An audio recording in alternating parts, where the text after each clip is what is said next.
Waalaikumsalam warahmatullahi wabarakatuh. Saudara-saudara sekalian, seluruh anak bangsa Indonesia dari Sabang sampai Merauke yang mengikuti acara yang insya Allah menarik ini, kita bersyukur pada Allah Subhanahu Wa Taala bahwa kita akan berbicara dengan orang hebat, ya, yang anak Indonesia, anak bangsa, dan saya terharu melihat video barusan itu, yang sekarang beliau berkiprah di Amerika. Karena itu tak kenal maka tak cinta. Siapakah sebetulnya tokoh yang kita temui dalam dialog virtual kita pada sore hari ini menjelang buka atau pagi hari di Amerika Serikat? Ini subhanallah, Allah menciptakan, ya. Di sana baru mau mulai puasa, kita mau mulai buka. Kapan Lailatul Qadar? Kalau kita malam, di sana kan siang gitu kira-kira. Pikirkan betapa hebatnya Allah menciptakan bumi ini bulat sedemikian rupa. Untuk menghemat waktu, saya bacakan saja ya kurikulum vitae beliau. Beliau bernama lengkap Dr. Muhammad Syamsi Ali LC MA. Beliau lahir 5 Oktober. Luar biasa, ini hari Angkatan Bersenjata Republik Indonesia. Tahun 1967. Berarti saya lebih tua 2 dibanding beliau. Tapi kiprah beliau sudah menginternasional, luar biasa. Sehari-hari Bapak Dr. Muhammad Syamsi Ali ini bekerja sebagai Director atau Imam of Jamaica Muslim Center New York, USA. Nanti kita akan bertanya, ya, atau minimal mendapat penjelasan mengapa disebut Jamaica Muslim. Beliau juga Presiden of Nusantara Foundation, seperti yang videonya barusan kita lihat bersama-sama. Narasumber kita ini memulai karir pendidikannya pada tahun 1987. Itu lulus dari pesantren Muhammadiyah Darul Arqam, Gombara, Makassar. Dari Gombara beliau segera berangkat untuk melanjutkan studi di luar negeri, ya. Melanjutkan studinya itu di Universitas Islam Internasional Islamabad, Pakistan.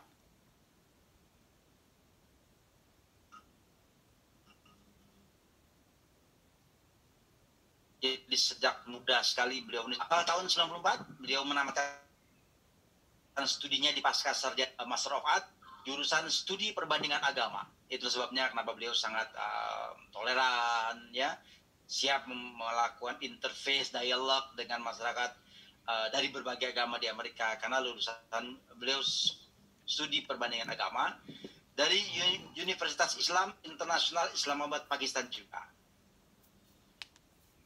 Nah, setelah itu beliau melanjutkan studi S3 di Amerika. Kemudian mendapatkan gelar Filosofi Doctor di bidang ilmu politik di Southern California University. Ini membanggakan betul, ya. Seluruh pendengar, dimanapun Anda berada, peserta Zoom meeting ini, Anda akan lebih terpana lagi kalau mengetahui lebih jauh siapa beliau. Sekarang saya bacakan professional experiences beliau. Selain sebagai Direktur Imam of Jamaica Muslim Center New York sejak 2005 sampai sekarang, beliau juga menjabat President of Nusantara Foundation sejak 2013 sampai sekarang, kemudian menjadi Dewan Pembina Yayasan Inka Nusantara Madani tahun 2018 sampai sekarang, dan bersiap-siap mendirikan pesantren pertama di bumi Amerika. Beliau juga menjadi Presiden of Muslim Foundation dan menjadi anggota Majelis Muzakarah Nasional Masjid Istiqlal. Luar biasa, ya, tinggal di Amerika tapi menjadi anggota Majelis Muzakarah Masjid Istiqlal.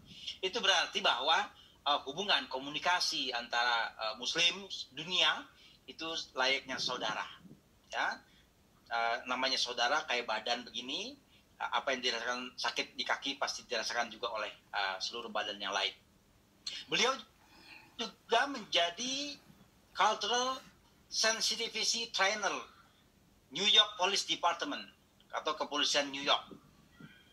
Jadi semacam apa ya, ya training psikologi lah. Tapi mungkin kalau ada misalnya ada narapidana yang beragama Islam, dia dialog tentang ketuhanan dan sebagainya, beliau sebagai trainernya. Juga menjadi dosen studi agama tapi tidak tetap di Fordham University, Union Theological Seminary. Oke. Beliau berikutnya saya bacakan lagi, mohon maaf. Juga menjadi Public Relation Officer di perwakilan tetap RI untuk PBB. Subhanallah, hebat ya, dari tahun 96 sampai 2017. Sekarang menjadi Imam Islamic Center New York dari 2001 sampai 2014. Kemudian beliau juga yang menjadi narasumber di berbagai media televisi di Amerika, dari mulai CNN, NBC, CBS, EBC, Fox ya, Fox News maksud saya, Al Jazeera dan lain-lain. Tentu saja karena beliau adalah tokoh di New York, dan karena itu beliau menjadi tokoh selebritas di berbagai talk show televisi. Juga menjadi narasumber di berbagai forum PBB dan internasional lainnya. Saya kira ini yang bisa saya bacakan ya. Tentu masih banyak yang beliau sudah peroleh, baik sebagai akademisi maupun sebagai tokoh. Yang paling pasti saya ingin bacakan ini. Beliau yang paling penting, beliau mendapatkan award Ellis Island Honor Awards. Ini adalah penghargaan non-militer tertinggi bagi imigran di Amerika Serikat. Oh, keren nggak tuh? Nah, nanti kita dialog. Saya khawatir akan lebih dari 5 menit kalau saya bacakan semua. Karena itu tak sabar kita bertemu dengan beliau. Kita bertepuk tangan dari jarak jauh secara virtual untuk kedatangan Dr. Muhammad Samsi Ali LCFA, Imam Jamaica Muslim Center New York, USA, dan founder Nusantara Foundation United States of America. Alhamdulillah, beliau sudah bersama kita. Senang sekali, saya cuma baca berita ini di media sosial, berita di TV dan sebagainya. Subhanallah, hampir menangis saya. Ternyata saya bertemu dengan orang yang sangat luar biasa. Assalamualaikum warahmatullahi wabarakatuh. Waalaikumsalam warahmatullahi wabarakatuh. Oke. Jangan khawatir kawan-kawan ya, beliau berbicara tetap cinta Indonesia dan berbicara dengan bahasa Indonesia. Tapi kalau teman-teman ingin mendengarkan beliau berceramah dengan bahasa Inggris, pasti salah siap tuh. Berarti masih pagi nih Pak Muhammad Samsi Ali di Amerika ya? Ya, baru selesai sholat subuh. Alhamdulillah. Alhamdulillah. Sekarang saya tidak ingin mendominasi pembicaraan. Tadi saya sudah bacakan semua kurikulum vitae Bapak kepada semua pendengar. Pendengar ini pertama adalah mereka adalah aktivis dari perguruan tinggi Islam di seluruh Indonesia. Tadi saya baca ada dari Palu, dari Sulawesi, dari Bengkulu. Kemudian ini baru perkenalkan lagi nih dari Kalimantan dan seterusnya. Tidak mungkin saya bacakan semua, tapi inilah anak-anak Indonesia yang rindu betul mendengarkan penjelasan dari tokoh sekali berbapak untuk berbicara tentang Muslim di Amerika. Mungkin bisa dimulai dari pertanyaan pertama saya ini, Pak Dokter yang terhormat, Ustadz yang terhormat, kenapa ya disebut sebagai Imam Jamaica Muslim Center? Kenapa ada Jamaika? Bisa dimulai dari situ, nanti dijelaskan bagaimana Islam datang di Amerika, siapa saja mereka, dan bagaimana kultur mereka. Silakan Bapak sampaikan ke... Baik, terima kasih Pak Helmi. Assalamualaikum warahmatullahi wabarakatuh. Alhamdulillah wa syukurillah, salatu wassalamu ala rasulillah wa ala alihi wa sahbihi. Silakan Pak. Sudah dengar? Kedengaran nggak? Kedengaran? Ya, kami dengar, saya Baik. dengar dengan baik. Dengar Ustaz. Baik. Baik, jadi terima kasih Pak Helmi sekali lagi. Assalamualaikum warahmatullahi wabarakatuh. Alhamdulillah Waalaikumsalam warahmatullahi wabarakatuh. wa syukurillah, salatu wassalamu ala rasulillah wa ala alihi wa sahbihi wa mawala. Terima kasih banyak kepada American Space Indonesia. Ini sebuah kata yang baru bagi saya, tapi ada ruang Amerika di Indonesia. Saya kira ini sesuatu yang menggembirakan. Mudah-mudahan juga di Amerika nanti ada Indonesian Space America yang bisa kita adakan. Dan ya mungkin yang lain bisa di mute aja kali ya. Mudah-mudahan nanti di Amerika juga akan ada Indonesian Space ya untuk mengenalkan Indonesia, mengenalkan Islam Indonesia, sehingga kiprah kita bisa lebih kelihatan gitu ya. Selama ini saya tidak mengatakan bahwa kiprah kita mungkin tidak terlalu kelihatan, tapi mungkin perlu untuk kita lebih perlihatkan lagi biar nampak lebih jelas bahwa ternyata Indonesia itu negara besar, dan khususnya Muslim Indonesia tentu adalah Muslim yang capable, Muslim yang mampu, Muslim yang kalau dalam bahasa Barack Obama, yes we can, kita juga mampu, kita kira begitu. Pertama tentu saya menyampaikan selamat berpuasa, dan kita sudah berada di akhir-akhir bulan Ramadan. Kita tidak tahu apakah Lailatul Qadar sudah berlalu atau justru malam ini di Indonesia atau malam nanti di Amerika Serikat. Tapi by the way, selamat menyambut Lailatul Qadar. Mudah-mudahan kita diberikan kesempatan untuk menjadi bahagian dari malam yang luar biasa itu. Kalau mengenai Jamaica Muslim Center itu kata Jamaica nama kota di kota New York ya. Jadi di Amerika ini banyak tempat-tempat atau daerah-daerah yang diberikan nama-nama negara. Ya, makanya termasuk ada kata Jerman, ada kata Irlandia, termasuk kebetulan kampung kami di sini namanya Jamaica. Makanya masjidnya disebut Jamaica Muslim Center. Tapi Jamaica Muslim Center ini kalau bukan salah satu adalah komunitas Muslim terbesar di kota New York. Jamaah kita ini Idul Fitri kita kalau nggak hari Rabu, hari Kamis itu di lapangan, dan biasanya minimal puluhan ribu orang yang hadir dalam sholat Idul Fitri kita. Wali kota juga berjanji akan hadir, beberapa anggota DPRD kota New York akan datang, dan lain-lain sebagainya. Baik, kita memasuki judul kita karena waktu tidak terlalu panjang saya kira. Pertama, saya ingin mengingatkan lagi bahwa Amerika itu adalah negara yang superpower ya. Dengan segala kekurangan yang ada, Amerika masih merupakan the sole superpower nation in the world ya. Jadi bahagia satu-satunya negara superpower sekarang di dunia, walaupun masih dan terus terbayang-bayang oleh kekuatan Cina saat ini, khususnya di bidang perekonomian. Maka terjadi misalnya world trade atau apa namanya perang dagang ya, trade war antara Amerika dan Cina, khususnya perang tarif itu. Di bidang militer tentu masih terus dibayang-bayangi oleh Rusia. Demikian juga di bidang politik global, Rusia selalu membayang-bayangi, khususnya di Timur Tengah. Kita lihat bagaimana pertarungan yang terjadi di Syria misalnya. Tapi bagaimanapun juga Amerika masih merupakan negara yang sangat kuat sekali dan kerap kali menentukan wajah ke hubungan internasional kita. Itu yang terjadi ketika presidennya Donald Trump, maka wajah hubungan internasional mengalami sesuatu wajah yang baru. Begitu diganti oleh Biden, kembali menjadi wajah Amerika yang sangat globalis sifatnya.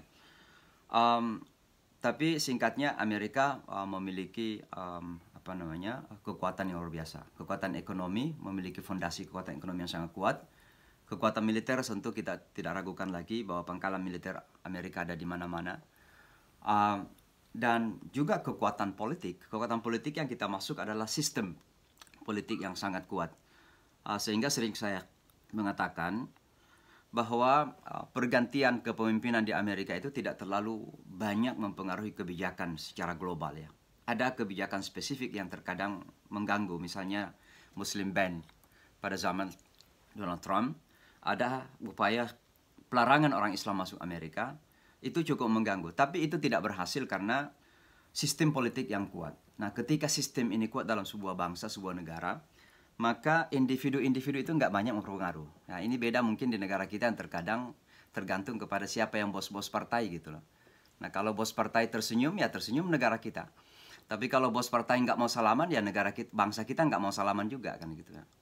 Nah, ini karena kenapa? Ditentukan oleh person per person, orang per orang. Tapi di Amerika itu memiliki sistem politik yang sangat kuat sekali. Sehingga dari dua partai politik ini, siapapun yang berkuasa, terkadang nampak tidak terlalu banyak berpengaruh kepada kebijakan-kebijakan yang mendasar. Termasuk kebijakan luar negeri, kalau kita lihat misalnya ke Palestina, Israel. Ya Amerika dari dulu seperti itu. Bahkan zaman Barack Obama pun masih seperti itu. Ya. Nah, itu Amerika. Jadi Amerika itu juga bangsa yang sangat ragam dan dikenal sebagai immigrant nation ya, bangsa yang pendatang. Ya, asli Amerika itu namanya Indian Native Americans. Jadi orang Indian namanya, bukan India ya, tapi Indians itu orang-orang yang bukan orang putih, yang ada mirip-mirip dengan orang Hispanik, orang Meksiko, wajahnya kayak gitu. Nah, itu sudah dimarginalkan dari dulu ya. Jadi sejak pertama sekali Eropa datang, orang-orang Indian yang punya Amerika ini ya sesungguhnya itu kemudian dimarginalkan ya, mulai dilakukan diskriminasi. Bahkan sekarang khususnya sebelum Barack Obama itu sudah hampir punah gitu, dipinggirkan ke gunung-gunung dan lain sebagainya. Nah, untunglah Barack Obama kemudian mengembalikan dignity mereka, kemuliaan mereka diangkat lagi sehingga sekarang ada yang jadi anggota Kongres, ada yang jadi anggota senator dan sebagainya ya. Itu asli Amerika, tapi selebihnya adalah pendatang. Saya sering mengatakan ya, saya dengan Donald Trump itu nggak jauh-jauh beda. Hanya Donald Trump lebih tinggi orangnya, putih, datang dari Eropa dan kaya. Kalau saya datang dari Sulawesi Selatan di Indonesia, jadi bedanya di situ. Tapi dua-duanya pendatang ya, sehingga tidak ada di antara saya dan Donald Trump mengaku lebih American misalnya. Ya, kedua-dua kita adalah pendatang ke Amerika gitu. Nah, itulah Amerika yang saya kira harus kita pahami secara singkat, nanti kita bisa lebih jauh lagi berdiskusi. Lalu bagaimana dengan Muslim di Amerika? Amerika ini seperti yang saya sebutkan tadi negara pendatang ya. Jadi ada semacam asumsi yang berkembang, persepsi yang terbangun bahwa Islam di Amerika itu adalah agama yang baru. Agama yang kira-kira dibawa oleh orang Timur Tengah atau Afrika dan sebagainya. Padahal tidak demikian. Ya. Ada catatan-catatan sejarah yang mengatakan bahwa kehadiran Amerika di bumi, Islam di bumi Amerika ini itu jauh sebelum Columbus yang menginjakkan kaki di bumi ini. Ada catatan sejarah yang mengatakan bahwa ekspedisi Cheng Ho dari Cina itu sudah tiba di perairan Amerika jauh sebelum Columbus. Bahkan di gunung-gunung Colorado, ya, Colorado itu salah satu negara bahagian, ada catatan-catatan sejarah yang berbahasa Arab, ya tulisan Latin tapi berbahasa Arab di atas gunung. Ya, itu ditemukan di kemudian hari. Nah, ini menunjukkan bahwa orang-orang Islam sebenarnya sudah menginjakkan kaki di bumi Amerika ini jauh sebelum Columbus menemukan the new world atau dunia baru yang disebut Amerika itu. Ya. Nah, tapi kenapa justru Islam selalu dipersepsikan sebagai agama baru? Ya, itu menjadi bagian dari upaya-upaya pelemahan sebenarnya. Ya, sebab kalau kita dikatakan agama baru, agama pendatang, tamu yang baru, maka tentu ada konotasi bahwa kita lemah, kita tidak memiliki apa-apa di Amerika Serikat. Maka ini yang kemudian selalu ditumbuh suburkan, bahwa Islam itu agama imigran, agama pendatang, agama baru, agama tamu, dan seterusnya, dan seterusnya. Padahal sejatinya tidak demikian. Ya. Jadi Islam ini agama yang sudah sangat lama sekali hadir di Amerika, tapi kemudian memang sejarah besar-besaran itu datang dengan perbudakan yang dibawa oleh bangsa Eropa. Lebih dari 50%, ada yang mengatakan sampai 70%, budak-budak dari Afrika itu yang dibawa ke bumi Amerika ini, itu beragama Islam. Ya. Bahkan ada sekarang di Washington DC itu ada museum Islam ya, kecil tapi cukup bagus lah. Itu museum Islam, Islamic Museum. Ada Al-Quran yang ditulis oleh salah seorang Afrika dari Ghana ya, ini budak. Tapi karena ketika mereka sudah sampai di Amerika tidak diperkenankan untuk menjalankan agama atau dipaksa masuk Kristen, maka akhirnya budak ini menulis Al-Quran dengan tangannya. 30 juz ditulis. Dan itu sekarang ada di Museum Islam di Washington DC. Menunjukkan bahwa budak-budak yang datang dari Afrika ketika itu adalah mayoritasnya beragama Islam. Dan perlu kita tahu, budak-budak inilah yang kemudian menggali lubang-lubang subway yang sekarang ini kalau jalan-jalan ke kota New York, itu subway-nya kereta bawah tanah sudah ratusan tahun. Nah, itu semua dikerjakan oleh budak-budak yang ternyata 50% di antara mereka beragama Islam atau lebih. Jadi mulailah kemudian gelombang Islam datang ke Amerika. Lalu ketika terjadi konflik di berbagai negara termasuk di Timur Tengah, orang-orang Islam kemudian berdatangan, ya, termasuk dari Irak, dari Iran, dari Afghanistan, kemudian Lebanon dan lain sebagainya berdatangan. Karena hebatnya Amerika itu, terkadang Amerika menjadi pemicu sebuah konflik di sebuah negara. Misalnya Irak. Saddam Hussein dituduh membuat bom kimia. Ternyata tidak ditemukan, dituduh kemudian bekerjasama dengan Al-Qaeda. Ya, tidak pernah dibuktikan, tapi tetap diserang dan diturunkan. Bahkan kita sudah tahu bahwa bagaimana Saddam Hussein mati mengenaskan. Jadi Amerika ini terkadang menimbulkan sebuah kekecauan di sebuah negara. Tapi hebatnya, begitu negara itu kacau, Amerika membuka diri untuk imigran dari negara itu. Jadi makanya orang Afghanistan banyak, orang Irak banyak, orang Iran sendiri banyak. Ya. Orang Iran sendiri banyak. Ketika terjadi revolusi di Iran, ya, di mana Ayatullah Khomeini itu orang yang pernah tinggal di Paris, kemudian kembali menjadi pemimpin autokrasi di Iran. Nah, lalu terjadi hubungan yang tidak harmoni dengan Amerika. Ternyata Amerika membuka diri bagi orang-orang Iran yang anti Khomeini misalnya. Maka banyak orang-orang Iran di Amerika ini, penjual-penjual karpet apa segala macam, itu adalah orang-orang Iran. Nah, jadi kemudian datang dari negara Islam. Nah, kemudian terjadi konflik di Bosnia misalnya, kita tahu. Ya, orang Islam di Bosnia, datang lagi Muslim-Muslim dari Eropa. Kemudian dari Chechnya juga. Maka saya mengatakan bahwa sebelum 9/11, mohon maaf kita lagi ada alergi polen kalau musim semi di Amerika itu bikin gatal. Mata gatal, hidung gatal, ya batuk-batuk gitu. Sebelum 9/11, yang menjadikan Islam berkembang di Amerika itu adalah pendatang, memang. Ya, jadi kita kenal dari Afrika dan sebagainya. Dan sejak itu sebenarnya Islam itu sudah sekitar 5-7 juta orang. Sejak sebelum 9/11. Nah, tapi yang ditumbuh suburkan itu kan Islamofobia ya, ketakutan.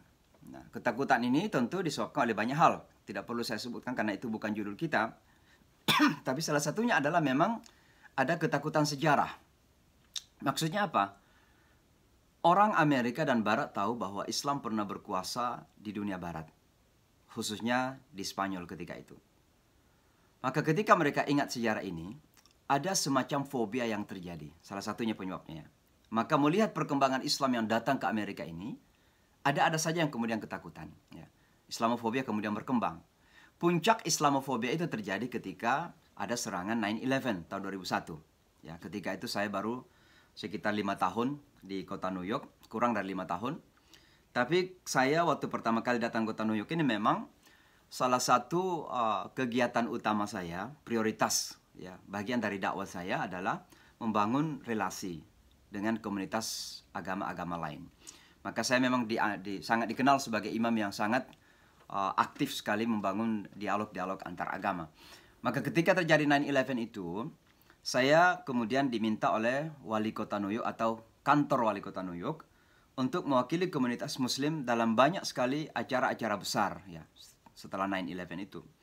Termasuk ketemu dengan Presiden Bush, kemudian bersama-sama dengan Presiden Bush ke Ground Zero pertama kali, kemudian berdoa di Yankee Stadium seperti yang tadi dilihat di video itu, dan lain-lain sebagainya. Nah, jadi peristiwa 9/11 itu adalah kita anggap sebagai puncak ya daripada fobia kepada Islam yang terjadi.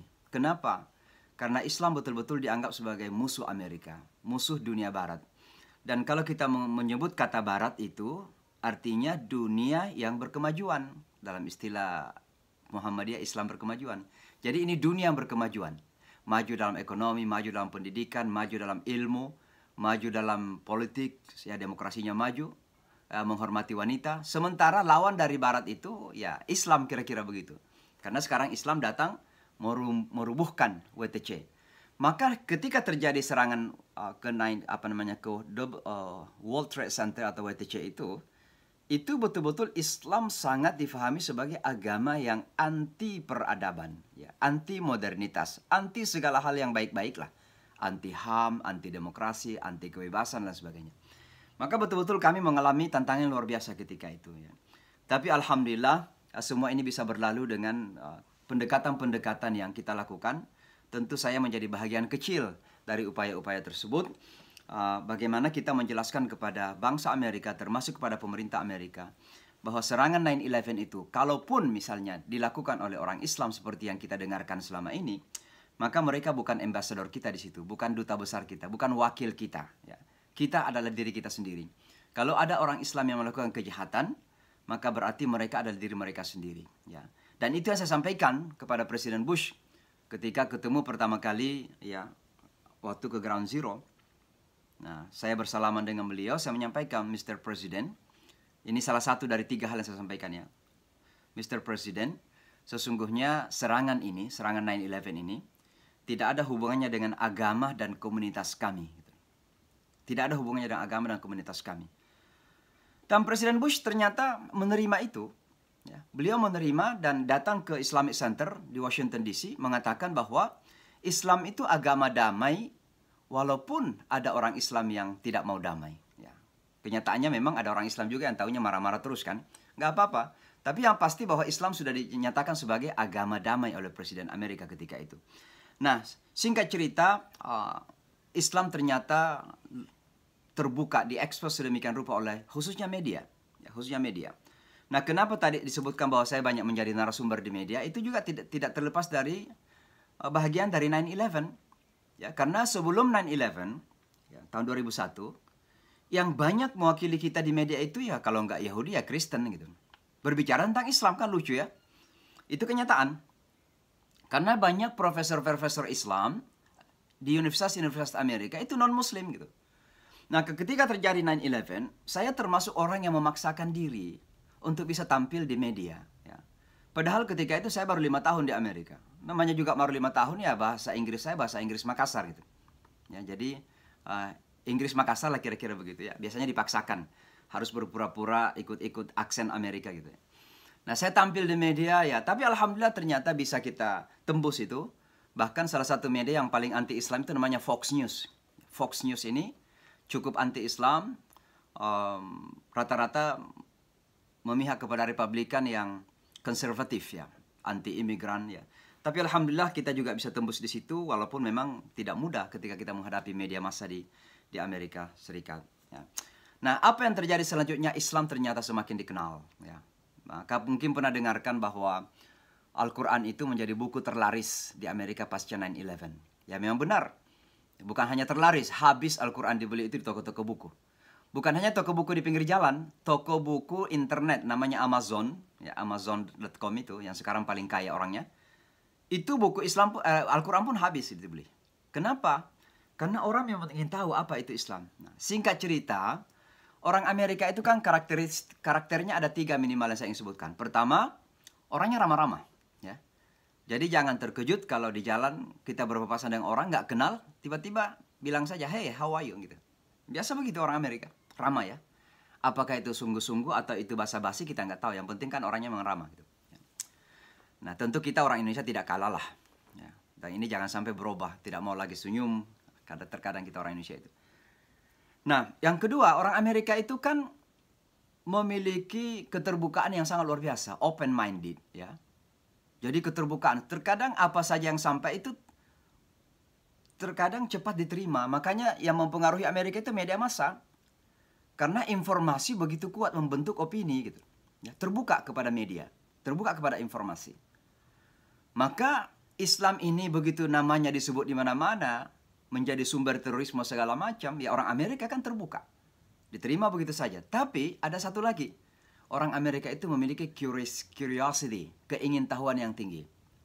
Nah, karena mereka terbuka kepada informasi, Islam diinfokan kepada mereka, sementara mereka orang yang terbuka ingin tahu, maka dipelajarilah Islam itu. Jadi di satu sisi Islam diekspos walaupun dengan jalan yang jahat terkadang yang buruk, Islam itu teroris, Islam itu kemiskinan, Islam itu anti emansipasi wanita, Islam itu tidak toleran, itu semua diekspos kan. Jadi dengan cara-cara yang buruk seperti ini, ternyata orang Amerika disambut dengan apa? Dengan keingintahuan, keinginan tahu. Maka apa yang mereka lakukan? Mereka mempelajari. Alhamdulillah, ternyata agama kita ini kalau dipelajari, insya Allah akan ditemukan. Dan kalau sudah ditemukan, maka Allah mengatakan, yuriduna liyutfi'u nurallahi biafwahihim, wallahu mutimmu nurihi walau karihal kafirun. Mereka ingin memadamkan cahaya Allah dengan mulut-mulut mereka, dengan media massa yang mereka miliki. Tapi Allah tetap menyempurnakan agamanya itu walaupun masih ada orang yang tidak suka. Nah, itu adalah jaminan Al-Quran. Maka Islam kemudian berkembang luar biasa. Ya. Nah, saya sendiri ketika itu setelah selesai berdoa di Yankee Stadium baca Al-Quran, saya diminta menjadi imam di Islamic Center. Ini masjid rayanya kota New York lah. Dari sekitar tahun 2001 sampai sekitar tahun 2014. Saya membuka kelas khusus mu'alaf. Jadi namanya Islamic Forum for Non-Muslims. Forum Islam. Kenapa saya menyebut kata forum? Karena saya tidak ingin orang Amerika itu merasa diajarin. Ya. Nah ini kan bagian dari metode dakwah. Jangan mentang-mentang kita sudah ustadz, dipanggil ustadz, kemudian kita merasa ngajarin semua orang gitu loh. Ustadz itu harus belajar juga. Jadi saya menyebutkan sebagai apa? Forum. Ya. Kenapa? Biarlah orang-orang Amerika itu datang dan mengekspresikan dirinya. Karena orang Amerika kan sudah terlanjur merasa lebih hebat kan? Maka ketika saya membuka kelas itu, orang datang alhamdulillah luar biasa. Ya. Ada yang datang serius belajar agama Islam, ada yang datang mencari-cari kesalahan. Yang serius belajar Islam alhamdulillah minimal 70% di antara mereka menerima agama ini, masuk Islam. Karena sekali lagi Islam itu dahsyat. Salah satu kehebatan Islam itu adalah Islam bisa menyatukan hati dan akal. Yang terkadang, mohon maaf, pada ideologi dan ajaran-ajaran yang lain susah untuk disatukan. Semakin beragama orang, semakin akalnya kurang dihormatin. Nah, tapi dalam Islam, seharusnya semakin beragama, semakin rasional dan logis. Jangan sebaliknya, ada orang beragama semakin nampak seperti berislam dengan baik, tapi semakin tidak berakal gitu kelihatannya gitu. Tidak rasional dalam berpikir. Dalam membuat judgment, penilaian terkadang tidak rasional. Ya. Ini kan kontra itu, paradoks. Ya. Agama Islam itu mengajarkan kepada kita bahwa semakin kita kuat secara batin, spiritualitas, semakin tajam dengan akal kita. Alladzina yadhkuruna Allah qiyaman wa qu'udan wa ala junubihim wa yatafakkaruna fi khalqis samawati wal ardh. Jadi zikir dan fikir tidak boleh terpisah. Gitu. Nah ini yang kemudian menjadikan orang Amerika sangat tertarik kepada Islam itu.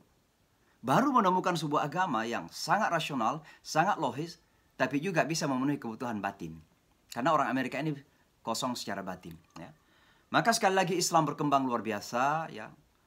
Dalam setiap tahun itu minimal sekitar 20.000 orang masuk Islam. Ya. Saya kasih contoh saja di kota New York ini aja. Kota New York City, bukan New York State. Jadi kalau mendengar kata New York itu ada dua. Bisa New York State, negara bahagian, atau provinsi kalau kita di Indonesia, atau New York City. New York City itu ada Brooklyn, ada Manhattan, ada Bronx, ya, Staten Island, ada Queens, 5 kecamatan. Jadi New York City ini kota yang terbesar dunia. Ada Wall Street di sini, ada PBB, disitulah saya tinggal. Ya. Nah di New York City ini ada sekitar 800 juta sampai 1 juta orang. 800.000 sampai 1 juta orang Islam. Artinya apa? Sekitar 10% dari penduduk kota New York itu beragama Islam. Orang kan tidak tahu. Makanya jangan terkejut kalau ke kota New York, misalnya jalan-jalan di Manhattan. Manhattan itu pusat kota New York. Itu hutan di sana itu hutannya bukan kayu. Hutannya itu gedung-gedung. Ya. Jadi kota yang banyak hutannya, banyak gedungnya sangat tinggi-tinggi itu ada di kota New York. Kalau jalan-jalan jangan terkejut. Yang jual-jual makanan di pinggir jalan itu banyakannya halal food. 70% namanya vendor. Ya.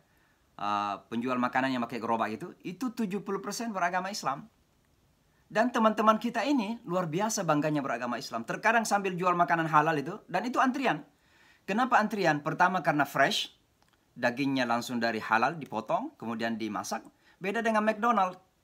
Kalau McDonald kan dagingnya itu sudah frozen gitu loh. Ini fresh, murah lagi, hanya sekitar 6-7 dolar sudah dapat soda lagi. Dengan porsi yang besar. Ya, luar biasa kan? Maka orang-orang Amerika itu kalau makan siang itu antrian beli halal food. Nah teman-teman kita ini kadang sambil jual makanan ini putarlah ayat Quran gitu loh. Luar biasa kan? Berani gitu. Tidak perlu kita takut di Amerika, namanya freedom. Ya. Ada kebebasan. Dan tidak perlu khawatir itu. Nah ini contoh saja. Jadi 10% penduduk kota New York beragama Islam. Ada sekitar 300 masjid di kota New York. Di kepolisian, tadi disebutkan saya ini pelatih. Pelatih itu begini maksudnya. Jadi sebelum menjadi polisi, ada namanya akademi polisi. Jadi sekolah kepolisian. Jadi sebelum mereka menjadi polisi, kita training dulu, kita latih dulu mereka tentang budaya Islam. Ya. Bagaimana kalau masuk masjid, bagaimana kalau ketemu perempuan laki-laki, tiba-tiba nggak mau salaman, apakah itu kurang ajar, kan begitu. Nah itu yang kita ajarkan kepada mereka, sangat sederhana. Apa itu jihad, dan lain sebagainya. Nah, saya adalah pelatih di kepolisian. Nah, di kepolisian ada 1.400-an lebih ya, anggota NYPD, New York Police Department atau kepolisian New York itu beragama Islam. Baru kemarin saya pasang di Instagram saya itu, ya, kita di kepolisian New York itu ada salat Jumatan kok setiap hari Jumat. Bayangkan di hall besar dipasang karpet dan Jumatan gitu.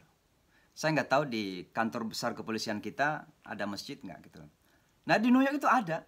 NYPD Polwan, polisi ya. Itu dari dulu pun sudah pakai jilbab lalu taruh topi polisi di atas itu. Nggak pernah dipermasalahkan. Justru saya terkejut beberapa tahun yang lalu di Indonesia lagi dipermasalahkan itu apakah Polwan bisa pakai jilbab atau tidak gitu. Itu di Indonesia. Ya. Tapi di Amerika nggak pernah itu. Itu di kota New York ya. Di sekolah-sekolah umum misalnya 135.000 murid-murid di sekolah umum, bukan sekolah Islam ya, sekolah umum itu beragama Islam. Makanya di kota New York ini kita berhasil ya menjadikan Idul Fitri dan Idul Adha sebagai hari liburan. Ini sudah 7 tahun. Kami termasuk memperjuangkan, 7 tahun kami perjuangkan agar Idul Fitri dan Idul Adha diliburkan di kota New York. Alhamdulillah sudah menjadi liburan yang resmi di kota New York. Bukan cuma itu, sekarang kita memasukkan makanan halal ke sekolah-sekolah umum. Karena banyak murid-murid kita yang beragama Islam di sekolah umum dan mereka makan siang di sekolah umum. Makan siang di sekolah umum ya. Nah, itu di kota New York ya. Nah, sekarang kita masuk kepada kontribusi Islam karena ini investasi Islam ya, Muslims investment. Apa saja investasi kita kepada bangsa ini? Banyak sekali teman-teman, Bapak dan Ibu sekalian. Tapi saya ingin membatasi diri kepada beberapa hal saja. Yang pertama tentu kontribusi yang pertama adalah kita ikut mungkin bahagian dari Islam sebagai rahmatan lil alamin ya. Ikut membenahi salah satu ancaman terbesar kepada Amerika. Nah, apa ancaman kepada Amerika itu? Amerika tidak terancam secara militer. Amerika tidak terancam secara ekonomi. Bahkan di zaman pandemi ini pun kita tidak kekurangan makanan. Ya. Ada teman-teman kita kehilangan pekerjaan, tapi di mana-mana ada tempat untuk bagi-bagi makanan. Ya. Amerika itu kuat secara ekonomi. Amerika tidak akan runtuh dalam waktu dekat secara militer, secara politik, secara ekonomi. Tapi yang kita khawatirkan adalah Amerika bisa jatuh gara-gara moralitas. Moral. Ya. Dan ini disinilah kemudian kita umat Islam berperan untuk ikut menguatkan kembali Amerika di bidang moral. Ya. Di bidang moral. Saya tidak perlu menyebutkan spesifik, tapi misalnya saja ya, contoh. Dari 50 negara bahagian di Amerika ini, ada 20 negara bahagian misalnya sudah melegalkan pernikahan sejenis. Ya. Dan ini tentu mengancam nilai-nilai kekeluargaan masa depan Amerika. Tentu secara agama pun ya kita yakini bahwa di zaman Nabi Lut satu kampung saja melakukan seperti itu kan dibalik oleh Allah. Nah, bagaimana kalau 20 negara bahagian? Nah, maka kami bangsa Amerika, Muslim di Amerika ini berusaha sedemikian rupa untuk ikut berkontribusi menjaga Amerika. Maka kami mengistilahkan keberadaan kita di Amerika itu adalah kontribusi yang sangat luar biasa. Dan ini bahagian daripada Islam sebagai rahmatan lil alamin. Nah, tentu dalam bidang agama yang lain adalah kita termasuk orang yang selalu berada di garda terdepan untuk menampilkan bahwa agama dan kebangsaan itu adalah dua hal yang tidak perlu dipertentangkan. Ya. Mohon maaf, kami orang Islam di Amerika ini selalu mengatakan bahwa untuk menjadi Muslim yang baik tidak perlu nampak seperti menjadi warga negara yang menyeramkan gitu loh. Justru sebaliknya, semakin baik seharusnya kita berislam, semakin baik pula sebagai warga negara. Dan ini sangat penting sekali untuk di Indonesia juga. Jangan sampai kemudian dipertentangkan antara nilai-nilai agama dan kebangsaan. Tidak perlu dipertentangkan itu. Karena dua-duanya adalah bagian dari tanggung jawab kita. Pertahankan agama, pertahankan negara itu adalah bagian dari tanggung jawab keagamaan kita juga. Maka salah satu kontribusi terbesar kami di Amerika adalah mendorong komunitas Muslim untuk menjadi bagian daripada bangsa Amerika ini. Dalam arti melakukan integrasi secara baik. Integrasi itu kata positif. Menjadi bagian tapi tidak kehilangan jati diri. Itu yang kita maksud dengan integrasi. Ya. Nah, tentu hal lain yang kita lakukan adalah membangun dialog antar agama sebagai bahagian dari kontribusi agama kita. Nah, yang kedua adalah di bidang pendidikan, alhamdulillah generasi Muslim di Amerika itu jauh lebih terdidik dibanding dengan average American. Maksudnya apa? Rata-rata orang Amerika itu memiliki S1 anak-anaknya 43%. orang Islam itu anak-anaknya 47% minimal memiliki S1 di Amerika. Artinya apa? Anak-anak kita di Amerika, generasi muda kita di Amerika itu jauh lebih terdidik daripada average American itu sendiri. Dan itu yang kemudian menjadikan anak muda kita sekarang berkontribusi hampir dalam segala bidang kehidupan. Ya. Ada yang jadi politisi, ada yang bekerja di Wall Street, jadi pebisnis, ada yang bekerja di pemerintahan seperti di pemerintahan Biden sekarang, jangan terkejut. Ada yang pernah memberikan konferensi pers, wanita berjilbab rapi, keturunan Kashmir, menjadi wakil ketua Dewan Ekonomi Amerika sekarang, misalnya. Contoh saja. Ya. Anak-anak muda kita luar biasa memberikan kontribusi ya. Bahkan yang jadi anggota Kongres ya, namanya Ilhan Omar, itu pendatang, itu imigran dari Somalia. Bayangkan dari Somalia, negara yang kita tahu bagaimana. Datang ke Amerika ketika berumur 7 tahun, ketika berumur 31 tahun sudah menjadi anggota Senat. Ya. Menjadi anggota Kongres di Amerika Serikat. Ya. Itulah Ilhan Omar. Dan ini membuat sejarah. Sejarahnya apa? Ilhan kan pakai jilbab. Ada aturan di Kongres mengatakan tidak boleh ikut sidang dengan menutup kepala. Itu aturan. Ini bagaimana dengan seorang yang beragama Islam perempuan pakai jilbab? Apakah harus membuka jilbab kalau mau ikut meeting? Tidak mungkin kan?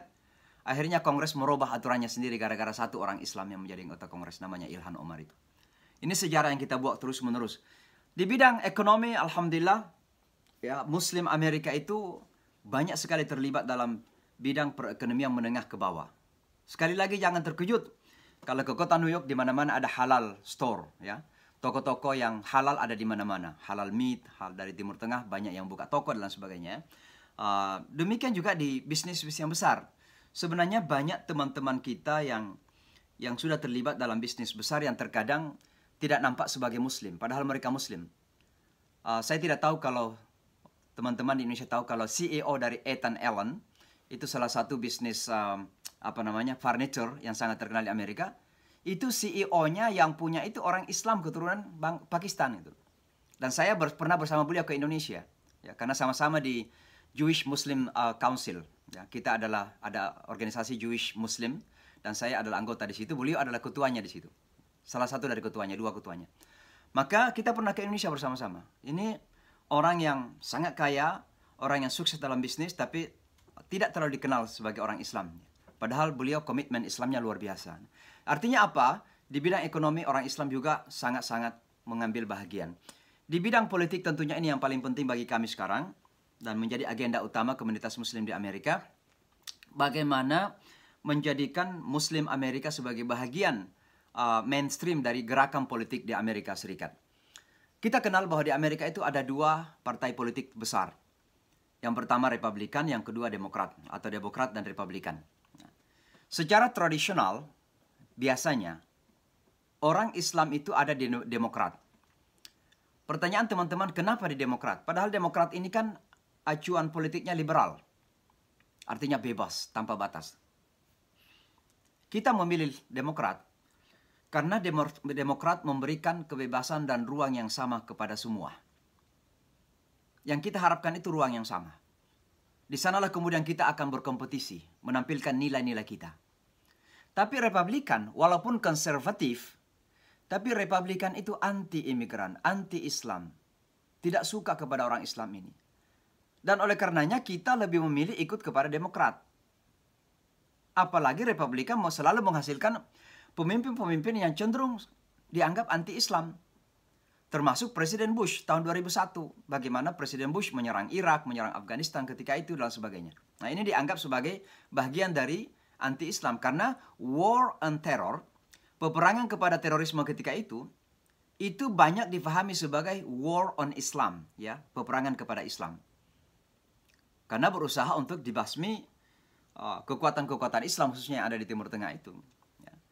Nah oleh karena itulah orang Islam di Amerika selalu memilih Demokrat. Nah, tapi ada kejadian yang agak lucu ini tahun 2000 ya. Waktu pemilihan Al Gore, itu wakilnya Clinton dulu. Al Gore melawan Bush Junior. Karena Al Gore memilih Lieberman itu senator beragama Yahudi dari Connecticut. Karena Al Gore memilih Lieberman menjadi calon wakilnya, maka orang Islam imigran di Amerika menjatuhkan pilihannya kepada Presiden Bush Junior. Kita mengenal bahwa Presiden Bush itu menang menjadi Presiden Amerika hanya 3.000 suara saja kemenangannya dari Al Gore. Ya, itulah hebatnya demokrasi di Amerika. 3.000 saja kemenangannya udah dimenangkan oleh Amerika itu sendiri menjadi presiden. Nah, karena Afro-American Muslim biasanya memilih Demokrat, akhirnya mereka marah kepada imigran Muslim. Maka terjadi perpecahan. Muslim imigran dan Muslim Afro-American. Tapi Alhamdulillah, ini disagreement salah satu judul kita. Alhamdulillah ternyata disagreement ini bisa kita hadapi dengan baik. Kenapa? Karena pertama kita sudah diajari menjadi dewasa. Bapak dan Ibu, teman-teman semua, yang namanya perbedaan-perbedaan itu, apalagi hanya perbedaan politik saja, itu alami sifatnya. Jangan sampai kemudian menjadi dasar perpecahan umat kita ini. Nah, ini kan di Indonesia ini lucu ini. Perbedaan politik waktu terjadi Pilpres kemarin itu, luar biasa kan umat terpecah tuh. Pak Prabowo, Pak Jokowi udah nyatu. Nah, umat kita ini masih pecah kelihatannya nih. Nah, ini kita harus dewasa menyikapi perbedaan-perbedaan seperti itu. Nah, itu yang terjadi kita di Amerika. Ya, perbedaan antara Demokrat, Muslim imigran, dan Muslim Afro-American luar biasa tajamnya ketika itu. Tapi Alhamdulillah kita rujuk kembali. Kenapa? Kita dewasa dalam menyikapi perbedaan-perbedaan. Ya, itu yang pertama. Yang kedua, karena kita menghadapi musuh yang sama. Musuh apa itu? Islamofobia yang sering meninggi. Ya. Maka umat Islam dalam bidang politik sangat-sangat tinggi partisipasinya. Pada zaman Barack Obama itu 75%. 75% orang Islam yang punya hak memilih, artinya warga negara, itu ikut memilih pada zaman Barack Obama. Ya. Pada zaman Donald Trump saya nggak tahu, tapi zaman Biden naik lagi menjadi 83%. Umat Islam ikut memilih Presiden Biden. Kenapa? Karena kontra dengan Donald Trump yang anti-Islam. Ya. Jadi partisipasi kita sangat tinggi. Bahkan di zaman Biden ini, umat Islam partisipasinya itu jauh lebih tinggi daripada Yahudi. Biasanya yang paling banyak berpartisipasi dalam kehidupan politik itu adalah Yahudi. Selalu 75%. Tapi pada pilpres yang lalu ini, justru orang Islam memiliki partisipasi politik yang tertinggi. Nah, tentu yang terakhir sebelum saya tutup, kita memberikan kontribusi dalam bidang sosial budaya ya. Misalnya pergerakan anti rasisme ini, kita menjadi bagian yang sangat dekat ya. Bahkan kita anggap itu menjadi bagian dari amar ma'ruf nahi mungkar. Dan ini ternyata membuka peluang bagi kami untuk membangun kerjasama dengan komunitas-komunitas yang lain. Maka sekarang ini misalnya saya dekat dengan orang-orang Cina. Gitu. Karena ada Asian hate sekarang. Ada anti Asia itu sedang meninggi. Nah, saya ingin menutup dengan begini. Ya. Ustaz Samsi, ini menarik sekali. Saya dari tadi sudah mau stop sejak 10 menit yang lalu. Tapi saya hanyut mendengar penjelasan. Karena kita mendengarkan semua bagaimana demokrasi di Amerika berlangsung, saya juga harus bersikap demokratis nih. Meskipun sebagian pertanyaan yang muncul di chat room juga sudah disinggung oleh Ustadz, tapi tidak apa-apa. Saya tetap harus mengakomodasi mereka. Ada pertanyaan begini Ustadz dari dan sebelum saya lanjutkan, sebetulnya kalau menurut jadwal kita selesai pada jam ini sekarang sudah selesai. Tapi saya dapat informasi dari teman-teman volunteer American Corner bahwa panitia dari Nusantara Foundation memberikan kesempatan untuk menambah waktu untuk Ustadz berbicara kepada anak-anak bangsa di Indonesia ini. Ada beberapa pertanyaan, tapi saya bacakan dua saja dulu. Pertama dari Agung Prayogo. Dia bertanya apakah non-Muslim, ya dia katanya biasa berdiskusi dengan non-Muslim di kampusnya. Lalu pertanyaannya, tapi sulit sekali dia membangun harmoni dengan ketika terjadi perselisihan dengan umat Islam sendiri. Nah, sebetulnya tadi Ustadz sudah mudah menyinggungnya. Dan beliau, Saudara Agung ini menyampaikan salam dari Pak Bambang, Rektor UP 45. Nah, yang kedua, ada pertanyaan dari Aditya Warman. Apakah terpilihnya Joe Biden sebagai Presiden Amerika Serikat menjadi keuntungan bagi Islam atau sebaliknya, dan bagaimana sikap toleransi dari Joe Biden itu sendiri, bagaimana toleransi Joe Biden terhadap umat Islam. Kemudian yang ketiga, ada pertanyaan apakah benar sekarang ada fundamentalisme Islam tumbuh di Amerika. Yang keempat, bagaimana pertumbuhan Amerika. Yang kelima, saya borong saja, Ustadz belum menjelaskan tentang Nusantara Foundation. Agak lebih dielaborasi, mungkin itu bisa dijelaskan. Silakan, Ustadz. Ya, ini tadinya mau menyampaikan 2 pertanyaan jadi 5 ya. Baik, jadi yang pertama tadi memang terkadang dialog antar agama itu jauh lebih mudah dibanding dengan intraagama ya. Penyebabnya adalah karena terkadang kita masing-masing yang sudah beragama Islam ini merasa paling beragama, ini masalahnya. Ya, jadi memang ketika kita dialog itu pertama diperlukan positive thinking. Ya, diperlukan sebuah pemikiran yang positif bahwa pada orang lain itu ada hal-hal yang positif yang bisa kita pelajari. Ya, dan itu spirit Islam. Islam itu mengatakan, ya ayuhan nas inna khalaqnakum min dzakarin wa untha wa ja'alnakum syu'uban wa qabaila lita'arafu. Kata ta'aruf itu minimal mengandung makna 3 minimal. Yang pertama saling mengenal, saling memahami. Yang kedua saling menghormati, respect, toleran, ya, sharing. Ya. Dan yang keempat itu bahkan, yang ketiga bahkan saling apresiasi. Gitu. Nah, apresiasi itu apa maksudnya? Maksudnya mengakui adanya kelebihan-kelebihan tertentu pada komunitas lain. Ya. Misalnya pada komunitas Yahudi dengan segala hal-hal yang kita tidak setuju dengan Yahudi. Misalnya masalah Palestina Israel. Saya secara fundamental termasuk mendukung Palestina dan Israel, Yerusalem, Masjidil Aqsa gitu. Mereka mendukung Israel. Ya. Tapi kami melakukan dialog. Kenapa? Karena ada hal-hal positif yang saya bisa pelajari Yahudi. Apa itu? Bagaimana membangun komunitas dalam keadaan minoritas bisa menjadi kuat gitu loh. Nah, ini kan contoh yang harus kita ikutin. Minoritas tapi kuat. Maka kami sebagai minoritas ingin belajar bagaimana caranya menjadi kuat gitu sebagai minoritas di Amerika. Maka pada semua komunitas itu ada kelebihan-kelebihan yang bisa kita pelajari. Nah, ini masalahnya terkadang antar kita umat ini gitu. Terkadang perbedaan-perbedaan yang tidak fundamental, tidak mendasar, tapi justru kita jadikan sebagai basis perpecahan. Ya, termasuk kepentingan-kepentingan sesaat, kepentingan-kepentingan politik misalnya, dan sebagainya.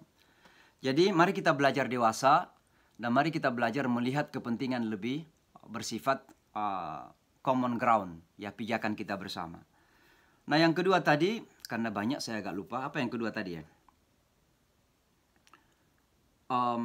Yang kedua, apakah Joe Biden, kepemimpinan Joe Biden memberikan keuntungan buat ya, saya sudah menyebutkan tadi bahwa pergantian kepemimpinan tidak terlalu membawa perubahan mendasar dalam hal kebijakan. Tapi pemimpin itu ternyata membangun sebuah suasana yang berbeda. Pada zaman Donald Trump, suasana yang terbangun itu suasana kebencian, ketakutan, kekhawatiran, ya. Maka banyak tetangga-tangga kita semakin takut ketika mereka tahu kita ini orang Islam gitu. Karena setiap hari Donald Trump mengatakan Islam itu adalah musuh kita, Islam itu datang berbahaya, makanya harus dilarang masuk Amerika dan seterusnya. Tapi Joe Biden ini minimal memang sudah punya pengalaman politik. Sejak umur 27 tahun sudah jadi senator dan pernah menjadi wakil presiden Barack Obama selama 2 periode. Jadi bagaimanapun juga pasti dia ada pengalaman-pengalaman berinteraksi dengan orang Islam. Maka dia sangat toleran. Bukan hanya toleran, tapi justru merangkul orang Islam. Maka waktu kampanye pun dia membaca hadis Rasulullah SAW. Pernah lihat barangkali? Waktu kampanye membaca hadis. Man ra'a minkum mungkaran falyughayyirhu biyadihi. Siapa yang melihat kemungkaran, hendaklah dirubah dengan tangannya. Kalau tidak mampu dengan lisan, kalau tidak mampu dengan hati. Ya, itu dibaca oleh Joe Biden. Bahkan sekarang ini beberapa petinggi di White House, ada orang Islam yang bahkan tampil dengan ciri-ciri keislaman yang jelas seperti pakai jilbab dan sebagainya. Jadi tentu ada environment. Ada suasana yang lebih baik. Walaupun kebijakan-kebijakan seperti Israel, Palestina ya, tidak terlalu banyak yang berubah, tapi yang menggembirakan bahwa Joe Biden ini kembali merangkul Palestina dalam proses perdamaian. Kalau Donald Trump justru Palestina itu nggak pernah dirangkul. Ya, justru yang selalu dirangkul hanya Israel saja. Seolah-olah Palestina itu sudah ditendang oleh Donald Trump. Ya, karena menantu Donald Trump itu namanya Jared Kushner, itu adalah seorang Zionis yang sangat radikal. Ya. Maka wajar kalau dia menjadi utusan untuk Timur Tengah. Ya. Dan ini harus kita sampaikan apa adanya saja. Nah, jadi ya ada suasana yang lebih baik, lebih bersahabat, toleransi lebih meninggi. Dan yang lebih penting lagi, kita harus tahu bahwa kata radikal sekarang di Amerika itu tidak lagi selalu identik dengan Islam. justru kata radikal sekarang ini sudah berpindah kepada dari Islam kepada putih gitu. Jadi yang radikal di Amerika orang putih sekarang. Namanya white supremacy. Ya, itu yang terjadi beberapa waktu lalu mengambil alih gedung Capitol Hill kan. Maka itu blessing in disguise untuk kita. Sebuah keberkahan sendiri bagi kita orang Islam. Yang ketiga tadi, saya nggak catat itu lupa. Yang ketiga, apakah ada fundamentalisme Islam benar tumbuh di Amerika? Tergantung bagaimana definisi fundamentalisme. Karena kita ini terkadang membuat sebuah definisi yang tidak jelas. Bahkan kata radikalisme pun, bahkan toleran pun terkadang tidak jelas definisinya. Jadi fundamentalisme kalau kita maksud adalah bahwa orang Islam semakin kembali kepada ajaran Islam yang mainstream, ya memang terjadi fundamentalisme. Dalam arti mainstream di sini adalah di satu sisi taat beragama, tapi di sisi lain juga sadar akan tanggung jawab kebangsaan. Ya. Maka orang Islam itu, politisi muslim misalnya, ada anggota kongres kita tidak mau disumpah kecuali dengan memakai Al-Quran misalnya. Apakah itu dianggap fundamentalis? Ya, karena dia taat beragama. Ada anggota kongres kita misalnya, ya membuat di kantornya ada kamar khusus untuk sholatnya misalnya. Ya. Apakah itu merupakan fundamentalis? Jadi kalau dikatakan fundamentalisme adalah kembali kepada ajaran agama, iya orang Islam di Amerika semakin sadar agama. Apalagi di zaman Donald Trump.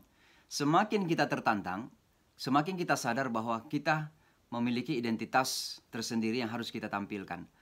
Tapi itu tidak mengurangi kita dalam kontribusi kita kepada Amerika sebagai bangsa.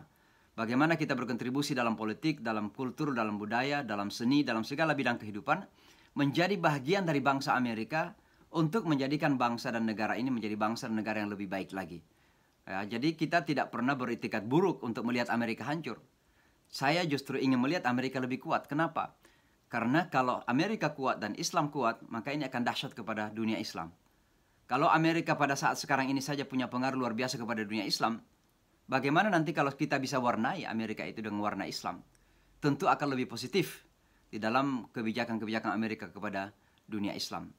Maka harapan kita dan ini upaya kita juga sebagai Muslim di Amerika, ingin melihat Amerika lebih kuat, lebih baik, lebih maju, tapi pada saat yang sama terwarnai dengan kepentingan-kepentingan kita, dengan kebijakan-kebijakan yang punya kepentingan Islam di situ.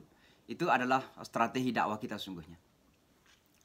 Baik, Ustadz, ada yang juga bertanya dari Fajar, LDK UIN Sarjana Yogyakarta, apakah kaum muslim di Amerika memiliki peran lobby politik terhadap kebijakan luar negeri Amerika, seperti AIPAC misalnya katanya?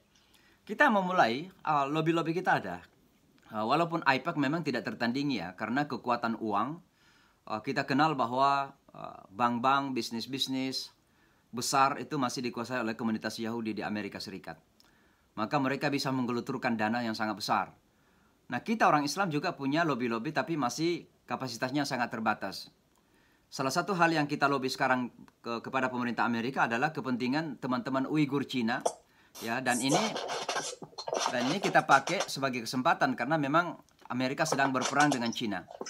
Maka kita ingin melakukan pressure kepada pemerintah Cina agar memberikan hak dan ruang kepada saudara-saudara kita yang beragama Islam di Uighur itu. Demikian juga Rohingya, teman-teman kita. Yang masih berat kita pengaruhi dalam hal kebijakan luar negeri Amerika ini adalah Palestina, Israel. Kenapa? Karena Yahudi kan. Dan Yahudi masih berkuasa dalam hal ini. Maka ini masih berat untuk kita. Maka teman-teman di Palestina itu masa depannya masih suram nampaknya. Ya kita bisalah berteriak-teriak di pinggir jalan, tapi belum terlalu banyak secara mendasar yang bisa kita lakukan. Kenapa? Yang menguasai lobby di Amerika itu adalah lobby Yahudi Israel. Tapi lobby-lobby yang lain, orang Islam relatif berhasil. Termasuk Rohingya, termasuk Kashmir, termasuk Uighur dan lain sebagainya. Ya. Khususnya lobby-lobby dalam negeri juga. Ya. Baik, terima kasih Ustaz. Ini ada pertanyaan soal gerakan anti Asia di jalan-jalan. Apakah tidak ada tindakan dari Biden? Tambahan pertanyaan dari saya, sebetulnya gerakan Asian Hate ini sebetulnya terhadap warga Asia atau warga Cina sih sebetulnya, Ustaz Samsi Ali? Terima kasih. Ya, jadi awalnya anti Cina ya, karena Donald Trump selalu mengatakan Chinese virus. Ya, virus COVID-19 ini adalah virusnya Cina gitu. Maka orang Amerika banyak kemudian marah kepada orang Cina. Tapi karena Cina itu kan mirip-mirip semua dengan Asia, Korea, Jepang, bahkan ada juga orang Indonesia mirip-mirip Cina gitu. Makanya melebar kepada Asia. Jadi banyak ada teman kita di Philadelphia orang Indonesia juga kena getahnya itu. Kena kekerasan karena mungkin wajahnya wajah Cina dan mirip-mirip Cina walaupun dia dari Surabaya, akhirnya dia kena kekerasan juga. Tapi saya kira Joe Biden melakukan yang baik, ya, bahkan sudah mengeluarkan resolusi di Kongres dan Joe Biden sudah menandatangani sebuah presidential decree, keputusan presiden yang menjadikannya sebagai crime. Jadi kejahatan. Siapa yang melakukan kekerasan maka itu dianggap sebagai kejahatan, ya. Ini luar biasa bagi orang Asia karena kita orang Islam sudah lama berusaha untuk menjadikan Islamofobia sebagai crime tapi belum berhasil. Tapi Asia ini kok tiba-tiba hanya dalam waktu yang sangat singkat berhasil menjadikannya sebagai crime. Sama dengan anti-Semitik, ya, anti-Yahudi. Ya, bahkan anti-Israel itu dianggap sebagai anti-Yahudi terkadang di Amerika. Padahal anti-Israel dan Yahudi seharusnya beda. Tapi itulah keberhasilan orang Yahudi dalam lobbynya. Maka sekali lagi, ya, Biden sudah berhasil, ya, dan saya kira kita puji dalam hal ini. Banyak melakukan hal yang membela orang-orang Asia dalam situasi yang seperti itu. Baik Ustadz, Ustadz Samsi Ali luar biasa. Tapi berhubung Indonesia ini, di Indonesia Timur, Yeah. mungkin di kampung Ustadz sekarang sudah ada yang mulai buka puasa. Sekarang di Jakarta menunjukkan pukul 17.15. Yeah. Ustadz kami berikan waktu. Ustadz kami berikan waktu 3 menit penutup, terutama menyinggung soal Nusantara Foundation karena tadi belum kurang terelaborasi biar kami tahu. Nanti akan kami sampaikan kepada kampus-kampus tempat kami berkiprah. Kemudian silakan Ustadz Samsi Ali tutup dialog kita ini. Ya, jadi setelah saya selesai menjadi imam di Islamic Center, saya kemudian mendirikan Nusantara Foundation ini. Kenapa saya menyebutnya dengan Nusantara? Padahal ini kiprahnya di Amerika. Karena saya ingin menggandeng kata Nusantara yang besar, kata Indonesia yang besar itu, bahwa kita adalah bangsa besar, kita adalah negara besar, negara yang kuat, bangsa yang kuat sesungguhnya. Nah, tentu salah satu kebanggaan kita bahwa kita adalah Muslim terbesar dunia. Maka saya ingin melihat Indonesia itu mengambil tanggung jawab besar dalam upaya untuk menampilkan Islam yang rahmatil alamin di dunia internasional. Oleh sebab itulah, maka sejak itu Nusantara Foundation melakukan banyak kegiatan. Ada pengenalan Islam di berbagai universitas, kemudian kita melakukan seminar Islam di Perserikatan Bangsa-Bangsa, dan lain sebagainya. Nah, program terbesar Nusantara di 3 tahun terakhir ini adalah berupaya untuk mendirikan pondok pesantren pertama. Alhamdulillah, properti lahan kita sudah miliki, 7,4 hektar, itu sudah milik resmi kita, full. Dan ini ditambah lagi 3,1 hektar. 3,1 hektar dalam waktu dekat insya Allah. Berarti tanah kita sudah sekitar 10,5 hektar. Dan sudah ada gedung-gedung tua yang sedang kita renovasi. Kalau lihat di gambar itu ada gedung tua. Itu sudah kita renovasi dan siap dipakai untuk kegiatan-kegiatan sementara tapi belum sekolah. Kenapa sekolah? Karena sekolah itu memerlukan fasilitas-fasilitas. Perlu asrama, perlu gedung sekolah, dan lain sebagainya. Dan ini belum kita milikin. Nah, oleh karenanya upaya kita sekarang ini adalah melakukan penggalangan dana untuk pembangunan-pembangunan. Dari pembangunan masjid, pembangunan sekolahnya, pembangunan asramanya, dan sebagainya. Kalau sekarang ini kita pakai untuk kegiatan, misalnya hari ini kita ada kegiatan Qiyamul Lail bersama, ada kajian Al-Quran selama bulan Ramadan, dan kita akan mengadakan acara halal bihalal besar pasca 9/11, pasca pandemik ini. Maka itu tidak ada resistensi ya Ustadz ya? Alhamdulillah, karena ya memang 3 kekhawatiran saya pertama waktu memulai ini. Yang pertama khawatir jangan-jangan tetangga kita akan ada resistensi, tapi alhamdulillah dengan pendekatan ala Nusantara kita, ala Indonesia, mereka senang. Ya, baru-baru ini kami mengadakan buka puasa bersama dengan tetangga-tetangga dan mereka datang ikut berbuka puasa, artinya ikut makan bersama kita gitu. Nah, nanti halal bihalal kita juga undang mereka datang menikmati makanan-makanan Indonesia dan lain sebagainya. Jadi tetangga kita sudah mulai simpati. Nah, yang kedua saya khawatir apakah nanti kita akan dapat izin atau tidak. Ternyata justru pemerintah setempat banyak menawarkan kapan memulai proyeknya. Ya, mereka ingin membantu gitu ya. Karena mereka juga ingin melihat lokasi ini terbangun gitu ya.